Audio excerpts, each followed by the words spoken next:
राष्ट्रिय राजनीतिले अनपेक्षित मोड लिएको र कम्युनिस्ट आन्दोलनमा अलिकति नयाँ चुनौती थपिएको विशेष परिस्थितिमा हामीले यो राष्ट्रिय भेला आयोजना गरिरहेका छौं।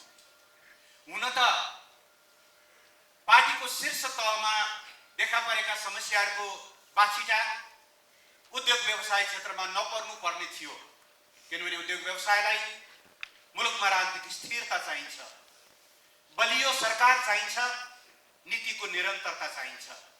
राजनीतिक स्थायित्व, नीतिगत प्रष्टता र निरन्तरतामा मात्रै उद्योग र व्यवसायहरू फस्टाउन सक्छन्। तर कस्तो देखियो भने पार्टीमा त केही नेताहरूको कुर्सी घुम्यो या कुर्सी प्राप्त गर्ने सपना बताउनु भयो, उहाँहरू बाहिरिनु स्वाभाविक थियो।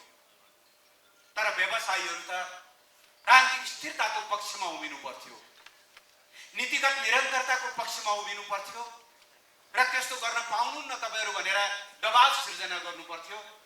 तर केही साथीहरू, हाम्रा हिजोका सहकर्मी साथीहरू, उहाँहरू पनि अलिकति विचलित हुनुभयो र यो महासंघलाई नयाँ ढङ्गले पुनर्गठन गर्नुपर्ने आवश्यकता बोध भयो। किनभने हामी केही नेताहरूका अतृप्त आकांक्षाहरूका निम्ति मुलुकलाई अस्थिरता र अनिर्णयको बन्दी बनाउन सक्दैनथ्यौं, मुलुकलाई फेरि राजनीतिक अस्थिरताको भुमरीमा हुन सक्दैनथ्यौं। त्यसकारणले यो बदलिएको परिप्रेक्ष्यमा देशैभरिका युवा साथीहरूलाई, युवा व्यवसायी साथीहरूलाई, देशैभरिका उद्योगी साथीहरूलाई समेटेर पहिलो वर्तमान सरकार कसरी अगाडि बढ्न चाहिरहेको छ समृद्धि र रूपान्तरणको दिशामा, यी कुराहरूको बारेमा एकसरो प्रशिक्षित पनि गर्ने, अहिलेको पछिल्लो राजनीतिक घटनाक्रमको अन्तर्य के हो यसको बारेमा यहाँहरूलाई जानकारी पनि गराउने र अबको निर्वाचनमा हामी कुन मुख्य नारा, कुन आर्थिक कार्यक्रम सहित अगाडि बढ्दैछौँ र उद्योगी व्यवसायहरू प्रति सरकारको प्रतिबद्धता के छ र यहाँहरूबाट हाम्रा अपेक्षाहरू के छन्, यी कुराहरूको बारेमा केही जानकारी गराउनु पर्ने, एक खालको ओरिएन्टेसन गर्नुपर्ने र नयाँ ढङ्गले संगठनमा नयाँ ऊर्जा भरेर अगाडि बढ्नुपर्ने आवश्यकताले यो राष्ट्रिय भेलाको आयोजना गरिएको हो। छोटो सूचनाका बीचमा पनि एकदम दुर्गम कर्णाली प्रदेश, सुदूरपश्चिम प्रदेशदेखि लिएर विभिन्न जिल्लाहरूबाट समेत साथीहरू आउनुभएको छ र यसले यहाँहरूको एउटा अठोट, एउटा संकल्प कि मुलुकले हासिल गरेको समृद्धिको यो बाटोलाई हामी भत्किन दिन्नौं, प्रधानमन्त्री केपी शर्मा ओलीको नेतृत्वमा मुलुकले हासिल गरेका उपलब्धिहरूलाई हामी गुम्न दिन्नौं, हाम्रो उद्योग व्यवसाय क्षेत्र प्रधानमन्त्रीको साथमा छ भन्ने एउटा जुन संकल्प अथवा त्यो अठोट, त्यो प्रतिबद्धता यहाँहरूले व्यक्त गर्नुभएको छ, म यसका लागि तपाईहरुलाई धेरै धेरै धन्यवाद पनि भन्न चाहन्छु।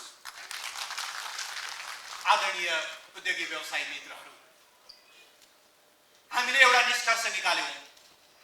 2062-63 को आन्दोलन र 10 वर्षको संक्रमण कालपछि जब हामीले 2072 असोजमा नेपालको संविधान घोषणा गर्यौं, जुन संविधान प्रगतिशील छ, लोकतान्त्रिक छ, समाजवाद उन्मुख छ, सामाजिक न्याय र समावेशिताको सिद्धान्तले ओतप्रोत छ, त्यो घटनालाई हामीले नेपालको राजनीतिक इतिहासको एउटा पानी ढलो मान्यौं।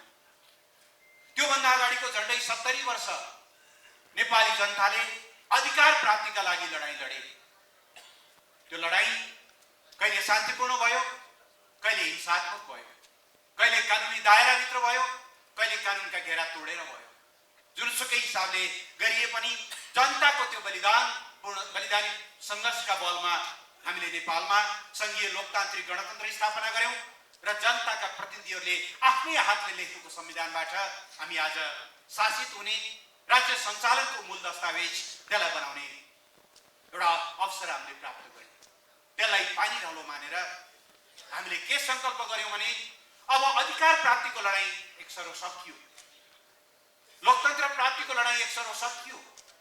अब यही संविधानको जगमा उभिएर शान्तिपूर्ण बाटोबाट, प्रतिस्पर्धात्मक बाटोबाट हामी समाजवादमा संक्रमण गर्छौं। अब नेपाल कम्युनिस्ट पार्टी जसले गएको 70 वर्ष मुलुकको लोकतान्त्रिक आन्दोलनको एउटा च्याम्पियनको रूपमा काम गर्यो, मुलुकको सबभन्दा ठूलो शक्तिको रूपमा स्थापित भयो यही कम्युनिस्ट पार्टीको बलमा, यही कम्युनिस्ट पार्टीको अगुवाईमा, यही कम्युनिस्ट पार्टीको नेतृत्वमा हामी मुलुकमा समृद्धिको, जनताको सपना साकार पार्छौँ।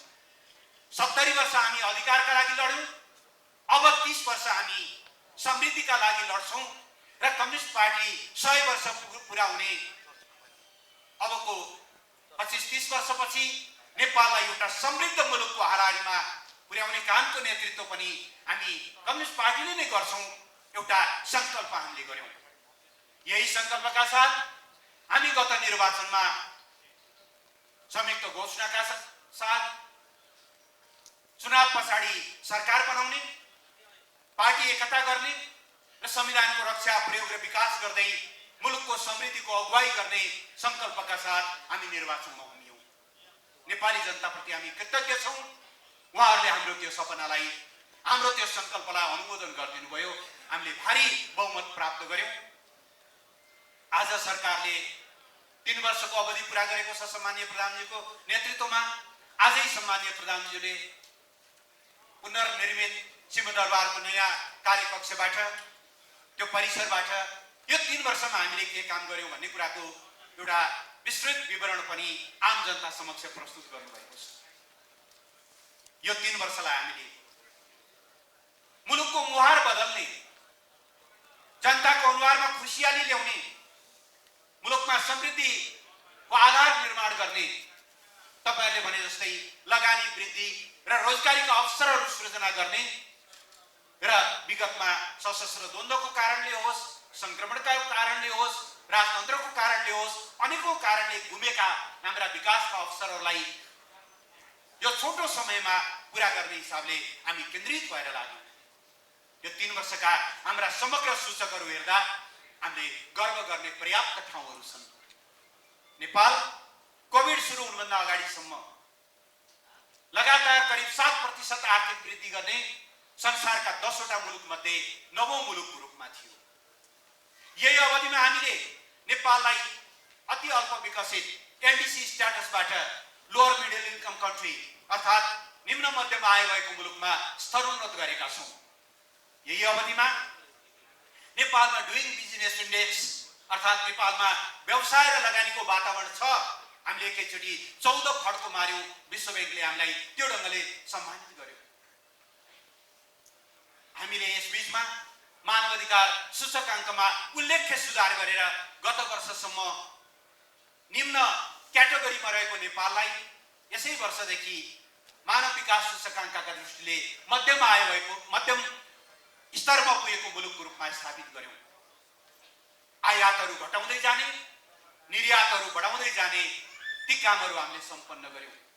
यही अवधिमा मुलुक लोड सेडिङ मुक्त भयो।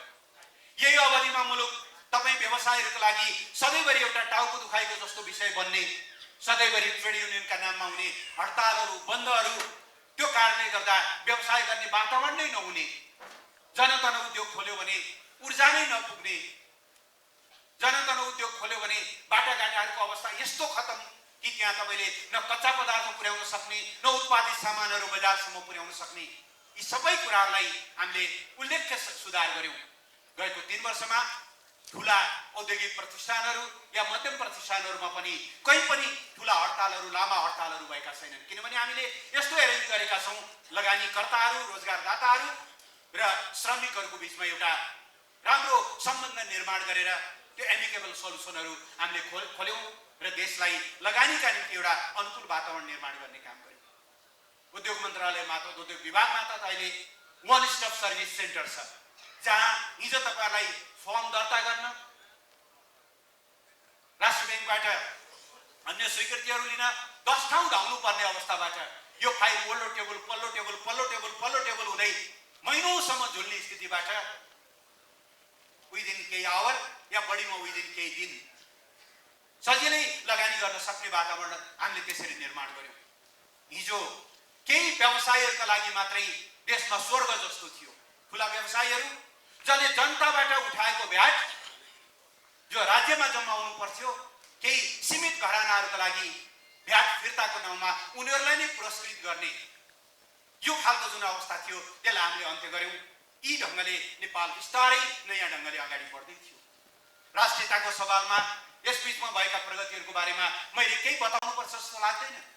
हिजोसम्म पटक पटक प्रधानमन्त्री मन्त्री हुने नेताहरू कालापानी नेपालको हो, लिपुलेख नेपालको हो, लिप्याधुरा नेपालको हो सम्म भन्न नसक्ने, वार्ता गरेर फिर्ता गराउन त धेरै टाढाको कुरा, हाम्रो हो सम्म भन्न नसक्ने अवस्थाबाट आज नेपाल ती भूभागलाई नक्सामा सम्मिलित गर्ने र वार्ताद्वारा त्यसलाई समाधान गर्ने एउटा नयाँ चरणमा प्रवेश गरेको छ। राष्ट्रियताको सवालमा हामीले त्यो ढङ्गले उचाइहरू प्राप्त गरेका छौँ। सरकारको ध्यान यो अवसरलाई, जनताले दिएको यो अवसरलाई मुलुकको समृद्धिमा रूपान्तरित गर्ने हिसाबले केन्द्रित भयो। प्रधानमन्त्री दोस्रो चोटि किडनी ट्रान्सप्लान्ट भएको त्यो मान्छे 18-19 घण्टासम्म रातभरसम्म यो मुलुकको रूपान्तरणका लागि उहाँ अहोरात्र खटिनु भयो। तर केही नेताहरूको लागि यो अवधि मुलुकलाई समृद्धितिर लैजाने होइन, विकासतिर लैजाने होइन, मुलुकको रूपान्तरणतिर लैजाने होइन, भागभण्डा गरेर बाणी खाने। 2 वर्ष तपाईँले खानुभयो, हट्नुहोस् अब मेरो पालो आयो, अर्थात् देश बदल्नेतिर होइन, आफ्नो कुर्सी बदल्नेतिर मात्रै केही नेताहरूले ध्यान गर्यो। मुलुकले हासिल गरेका यी उपलब्धिहरूप्रति उहाँहरूको कहीँ कतै सकारात्मक टिप्पणी सुन्न पाइएन। रेडियो खोल्यो, टेलिभिजन खोल्यो, स्मार्टफोन खोल्यो, नकारात्मक कुरा बाहेक गाउँघरमा भन्छ नि, बाघको मुख हेर्नु मन लाग्यो भने बिरालोको मुख हेर्नु, शत्रुको मुख हेर्नु मन लाग्यो भने दाजुभाइको मुख हेर्नु भने जस्तो प्रतिपक्ष हेर्नु पर्यो भनेदेखि टिभी खोलेर आफ्नै नेताहरूको भाषण सुनेपछि पुग्ने, देशमा सम्पूर्ण रूपले नकारात्मक, देश बन्दैछ, देश बन्छ, यो मुलुकलाई बनाउन सकिन्छ भन्ने सकारात्मक विश्वास होइन, देश खत्तम भयो, बर्बाद भयो भन्ने एउटा नकारात्मक मनोविज्ञान र समग्रमा देशको मनोबल गिराउने गरी केही नेताहरू लाग्नुभयो र संसदलाई, पार्टीको सचिवालयलाई, पार्टीको स्थायी कमिटीलाई, पार्टीका संरचनाहरूलाई वास्तवमा समृद्धिको यो यात्रालाई भत्काउने, समृद्धिको यो यात्रामा अवरोध सृजना गर्ने, मुलुकलाई अगाडि बढाउनेतिर होइन पछाडि हटाउनेतिर केही नेताहरूको अहोरात्र त्यसमै कुराकानी हो। प्रधानमन्त्रीले एउटा सिस्टम बसाल्न खोज्नु भएको थियो। आगामी महाधिवेशनपछि म अध्यक्ष बन्दिनँ, अर्को निर्वाचनपछि नयाँ प्रधानमन्त्रीको लागि बाटो खोलौँ, यसरी नेपालमा आजीवन पदमा टाँसिरहने त्यो प्रवृत्तिप्रति एक खालको अपवादको रूपमा प्रधानमन्त्रीले एउटा सिस्टम बसाल्न खोज्नु भएको थियो। तर 4 महिनापछि हुने महाधिवेशन पनि पुर्न नसक्ने, 2 वर्षपछि हुने निर्वाचन पनि पुर्न नसक्ने छलछाम, दाउपेच र षड्यन्त्र मार्फत मुलुकलाई अस्थिरताको बन्धक बनाउने खालको दिशातिर मुलुक अगाडि बढ्न थालेपछि गएको पुस 5 गते सम्माननीय प्रधानमन्त्रीले एउटा कठोर कदम चाल्नुभयो। प्रतिनिधिसभा विघटन गरेर जनताको बीचमा जाने, त्यो बिल्कुल एउटा लोकतान्त्रिक अभ्यास र लोकतान्त्रिक एउटा प्रक्रियाको रूपमा मुलुकलाई त्यो दिशातिर अगाडि लैजाने। किनभने नेपालको संविधानले भन्छ राजकीय स्रोत र सार्वभौम सत्ताका अधिकारीहरू नेपाली जनता हुन्। जब जनता त्यो अधिकारी हुन् भने हिजो हामीले पाएको यो अख्तियारी, मुलुक सञ्चालन गर्न पाएको यो अख्तियारी पनि जनताको अभिमतबाट प्राप्त भएको हो। हामीले ठिक गर्यौँ कि गरेनौँ भन्ने कुराको अन्तिम फैसला गर्ने पनि अधिकारी जनताहरू नै हुन्। त्यसकारणले जनताबाट ल्याएर जनतामा दिने, अब्राहम लिङ्कनले भने जस्तो प्रजातन्त्र भनेको for the people, by the people, of the people. हिजो हामी बाई द पिपल यो अधिकार पाएका छौँ, अफ द पिपल हामीले काम गरिरहेका छौँ, फर द पिपल काम गरिरहेका छौँ। अब काम गर्न अवरोध भयो भने सिधै जनताको बीचमा जाने, बीचमा कुनै अरू कुनै बिचौलियाले सरकार र जनता बीचको सम्बन्धलाई तोड्न नपाओस्। सरकारले राम्रो काम गरे जनताले पुरस्कृत गरून्, सरकारले राम्रो काम गर्न सकेन भने दण्ड गर्ने अधिकार पनि जनतालाई होस्। यहाँ त कस्तो भयो भने तपाईँहरूलाई थाहा छ, गएको 3 वर्षमा